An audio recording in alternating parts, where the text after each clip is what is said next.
Alright, this is video 2 for part 2 of the notes for the rise and spread of Islam, the Islamic Caliphate. We're going to look at chapter 7 and 8 here, which goes a little bit faster because we're going to be discussing just a few more specifics of just the Abbasids, just South and Southeast Asia, and then just Africa as opposed to the entire rapid spread. So, anyway, here we go. The Abbasids were losing control by the 9th century. That's in the 800s. They're getting too large. They didn't really learn the lessons of the Umayyads, who lived extravagantly, and we'll see in a reading about Harun al-Rashid. He is the perfect example of what was wrong with the caliphate. So it gradually started to disintegrate. They started having civil wars. They're having revolts against the taxes. We see slavery increasing. We see the position of women declining. So it's just generally declining. What we see happen is here the Buyids and the Seljuk Turks present some internal trouble, some divisions within the empire.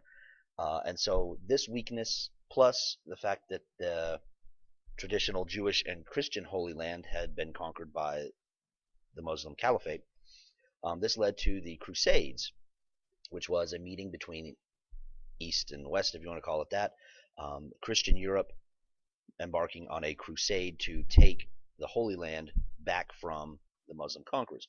Back and forth, back and forth. There was a series of crusades. There was even a children's crusade, which ended rather unfortunately for the children, that is. And in the end, nothing happened. The Muslims maintained control of the Holy Land. Their position was pretty much unchanged in terms of the power over that part of the world. But for Christian Europe, it ended up being very beneficial because they came into contact with the merchants from the Muslim Middle East, which introduced them to the goods from India and the East, and so that spurred an interest in Europe in getting that way. So we'll talk more about that. But the story of the Crusades goes beyond just this chapter and beyond just this part of the world. We're going to see the Crusades again influencing Europe a little bit later on.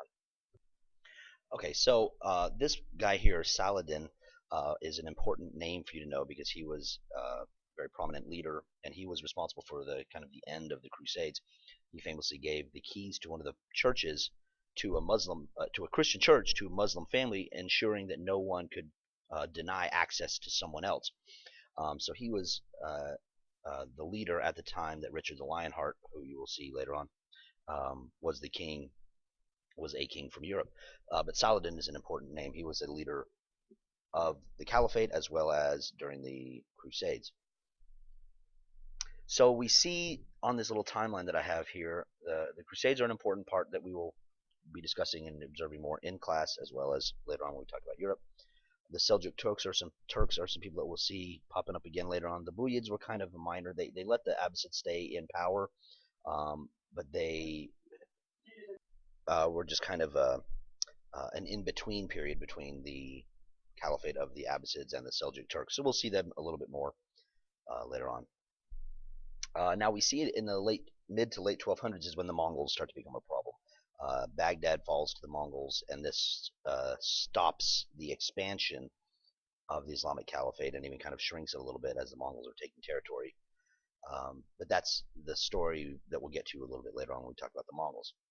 So this is the Abbasid Empire during the reign of Harun al-Rashid around the year 800. The Abbasids here, and this isn't to say that they lost all the territory over this way. It's just been broken up. This is the actual territory that Harun al-Rashid and the Abbasid rebels the Abbasid took from the Umayyads, and then Harun al-Rashid is the important guy who we'll see the reading of in class.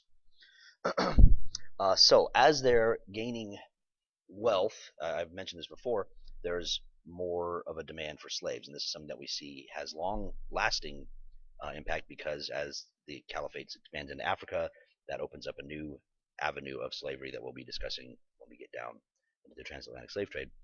There's connections beginning here. So it is an age of learning and artistic growth, however, but we see that it's sort of an inverse. As the dynasty itself, or the empire itself, is declining, the merchants are making a lot more money because they're being less controlled, less taxed, and so on.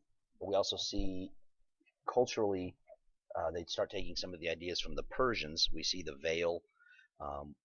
It's something we'll see with Harun al-Rashid. Rashid is the harem, where women are essentially baby factories that the caliph needs um, successors, and so he has children. Then he chooses his favorite one to succeed him.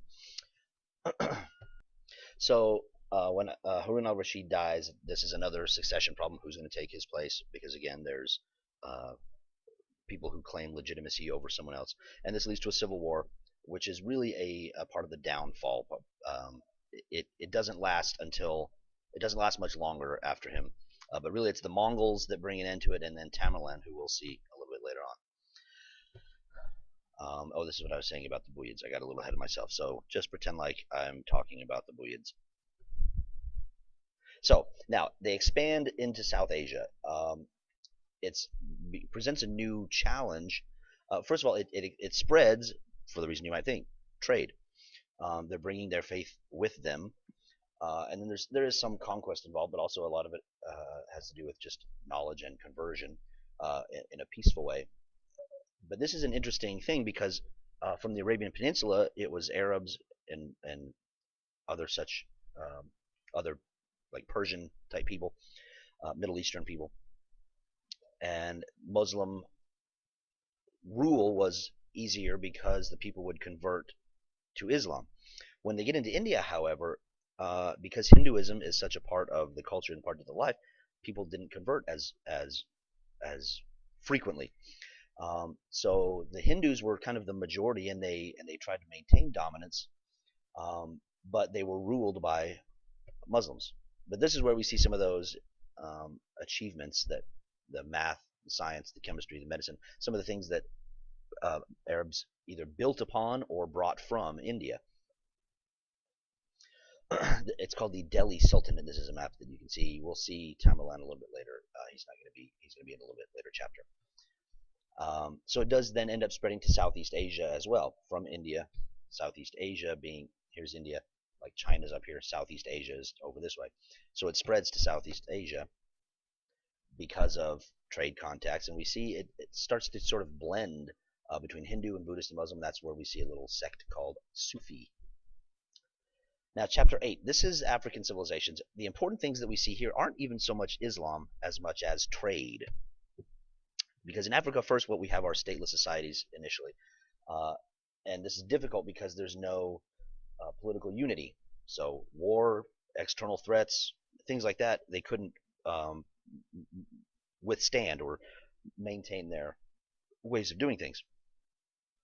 So part of that leads to ease of Islamic influence entering into Africa. Some of the common characteristics that we do see shared here, though, come from the Bantu migration. This is very, very important.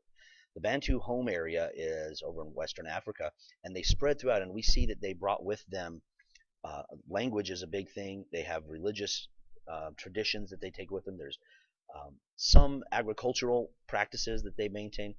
So any of the commonalities that can be seen early on in Africa come from the Bantu migrating out of West Africa. So that's something important to note. It was a stateless society. It was not an empire that they saw.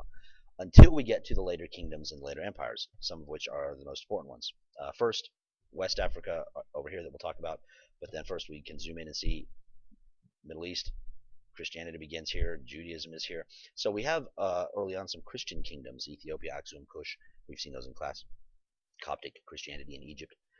So that's the eastern coast, the eastern portion of Africa. What we see is the trade kingdoms of Ghana, Mali, and Songhai, and they really prosper because of the trans-Saharan trade. Trans-Saharan means going across the Sahara. So there's gold and salt. That's really two of the big commodities from this part of Africa. Going across the Sahara Desert up into the Caliphate, they can then be spread throughout the empire and traded out along the trade routes, Indian Ocean and Silk Road and so on. So we see the Sudanic states here. This is the West African trade kingdoms. The first important one that we see is Ghana, which about 200 years before the end of Ghana is when Islam makes its way in and it becomes an Islamic kingdom. But what we see is gold and salt are the important commodities traded here. It's called the Trans-Sahara Trade Network, which gold and salt is taken across from West Africa up into North Africa over to the eastern portion where it can be incorporated into the Caliphate economy, spread throughout the Indian Ocean or the Silk Road. But the trade kingdoms are important here. So Ghana is the first one. That's kind of the foundation.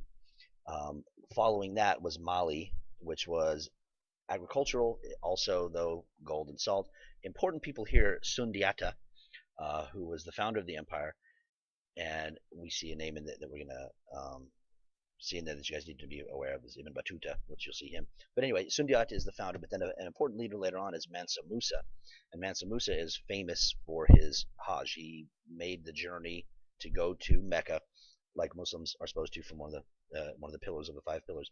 And the story is that he devalued local currencies with how much gold that he was spending. He spent so much money spreading it around in the forms of charity and just economic activity that the money where he went, that the money that people had, was worth less when he left because he left so much gold behind. You will learn more about monetary policy and stuff like that later. Basically, no, he spent a lot of money. Songhai, the final of the African trade kingdoms, is important in that this is coming up as we're beginning to approach Songhai. We're beginning to approach the Renaissance here in Europe, and so we'll see that. But then we also see the opening of the Americas in the 1500s. So Songhai is the one that's really kind of the last that we see in West Africa, the last great trade kingdom. Skip that. You can watch it on your own. Now this term seems random. You just need to know Griots are oral historians that tell the story spread on the history, not a written history, but a oral history. So now for the home stretch, we move to the east coast of Africa, to the Swahili coast, and we see that really trade is important here as well, like we saw with the Western African trade kingdoms, gold and salt. The Swahili coast has in Africa direct influence from Arab traders because they have these ships, and I want to make sure you see this word, Arab dhows. These boats are going to be important in terms of technological advances, that they're able to sail a lot more efficiently and rapidly, and that's going to be important later on whenever we start talking about the growth of trade globally. But really, I'm going to skip this little bit. Greek scholars like Ptolemy. Whoa, sorry, that was loud. That's not cool. Watch the video yourself. Really, that wraps things up for us when we talk about Africa. We're looking at the trade kingdoms of Ghana, Mali, Songhai. When we talk about the Abbasid, we need to know the extravagance and then their decline because of it, and an important guy like Harun al-Rashid. But hopefully that these 2 videos have given you a brief overview. Now use your brown book. Follow your brown book as you listen to this video and jot down the things that I've talked about. So make sure that you know those. Then as you need more information, go to your blue book and get the extra details and use all of that to help you answer the key questions for chapters 6, 7, and 8. The end.